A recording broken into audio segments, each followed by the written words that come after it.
Cet après-midi, c'est l'Europe qui a montré les dents et qui a sorti les armes. Bonsoir Alban Mikosi. Vous êtes en Roumanie, pays frontalier de l'Ukraine. Ce soir, pour la première fois de son histoire, Alban, l'Union européenne annonce qu'elle va acheter et livrer des armes à un pays attaqué. Le message pour Vladimir Poutine est extrêmement clair. Maintenant, ça suffit.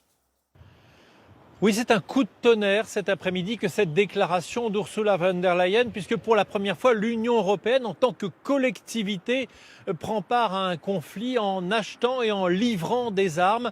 Tout ceci dans un contexte où les pays de l'Europe occidentale ont décidé de hausser le ton face à Vladimir Poutine et de montrer leur détermination. Alors ça se passe avec des livraisons d'armes, mais aussi avec la présence renforcée de soldats français, par exemple, ici en Roumanie voisine, parce que la stabilité de la région est en jeu. Je vous propose tout de suite le reportage que nous avons réalisé ici avec Florence Crimon et l'aide en France de nos amis de France 3 Alpes. L'Union européenne, en tant que collectivité, s'engage dans le conflit. C'est l'annonce faite ce soir par Ursula von der Leyen. Pour la première fois depuis toujours, l'Union européenne va financer l'achat, la livraison d'armes et d'équipements à un pays qui est attaqué. Les États-Unis ont les premiers armé les Ukrainiens quelques semaines avant les premiers combats. Suivis ces dernières heures par différents pays de l'OTAN. L'Allemagne, fait rarissime, va envoyer des armes létales sur une zone de guerre. 1000 lance-roquettes, 14 blindés. La Belgique, les Pays-Bas, la République tchèque, entre autres, vont elles aussi armer les forces ukrainiennes. Se pose le problème de l'acheminement. Les aéroports sont souvent endommagés, parfois aux mains de l'armée russe. Ne reste donc que le transport par la route. Deux pays vont devenir stratégiques, la Pologne et la Roumanie, les voisins de l'Ukraine.